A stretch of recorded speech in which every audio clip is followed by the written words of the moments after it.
Hi guys. Today we're going to talk about how to conjugate the imperfect tense in French. And there are a couple of things you need to know before we even begin. So the first thing you need to know is the imperfect is used to describe past actions, but it's one of two past tenses in French. Next, I'm going to give you a couple of common English translations that the imperfect is used for. So in English, when you say that you used to do something, that implies that it happened over and over again. For example, I used to get up at 5 a.m. It implies that wasn't a one-time thing. I'm not specifying the date. I'm not giving you a very constrained time period.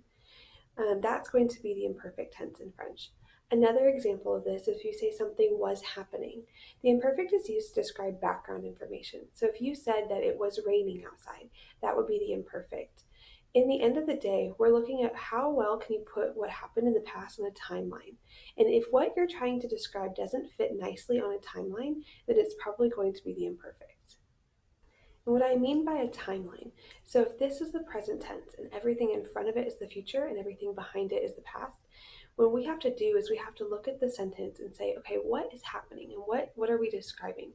If that event can be marked very nicely onto a timeline, then we're going to use the passé composé, which is not the imperfect.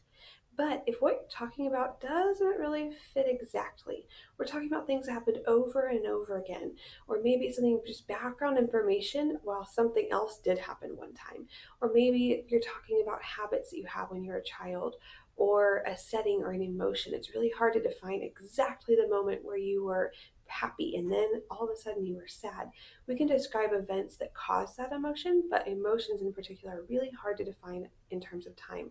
And so that's what the imperfect is where it's going to be used in French.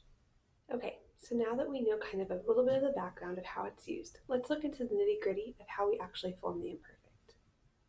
Step one is to take the new form of the present tense. That can be any verb. You're always going to start with the new form. Don't forget that some verbs are irregular in the present tense, which means they don't follow those normal conjugation patterns.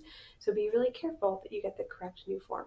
If you don't get the correct new form, then your entire foundation of this verb is going to be messed up. So it's really important to start on the right foundation. An example of this for parler, the new form is nous parlons. So we've started with nous parlons. Step two is we're going to drop the ONS, which is going to leave us with the imperfect stem. So for parler, we're going to be left with parle, P-A-R-L.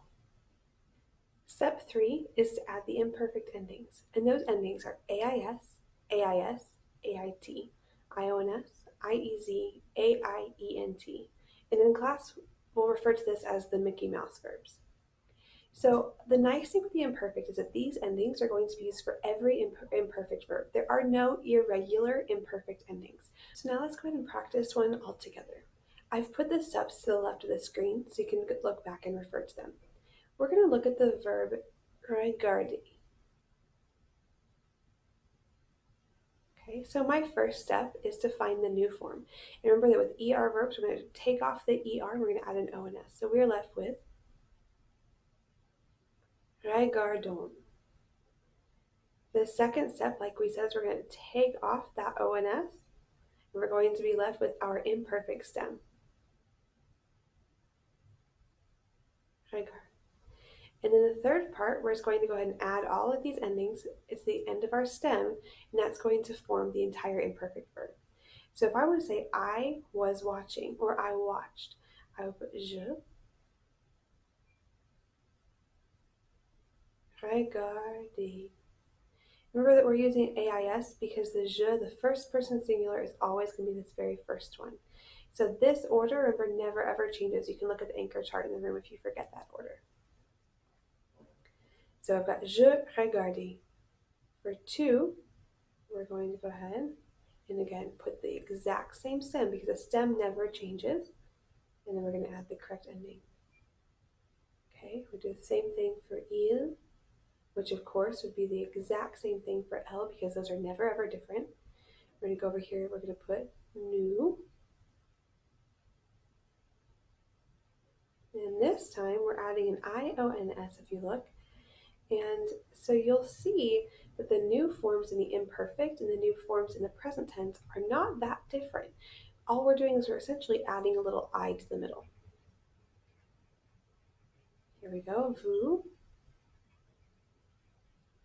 regardiez Okay, so this is nous regardions, vous regardiez. And then the very last one is going to be il regardait. Remember that ENTs are always silent at the end of the verbs. So what you're going to have is je regardais, tu regardais, il regardait. So just like always, our boot verbs are going to sound identical. They're going to have different spellings, but they're going to sound the same. So I'm going to walk you through conjugating jouer in the imperfect on your own notes. So I'm going to go ahead and just put in just the basics. I'm not going to put all the details in. I'm going to have you write that on your notes, and then we'll go over them tomorrow together. So the first thing we're going to do, I'm going to have you write down what is the new form of jouer. So you're going to put that on your paper. Okay, think about that. The second thing you're going to do is I'm going to have you drop that ONS. We're going to be left with a shorter stem. And then the third thing I'm going to have you do is take the verb jouer and go ahead and put your stem and your ending for all 6 forms.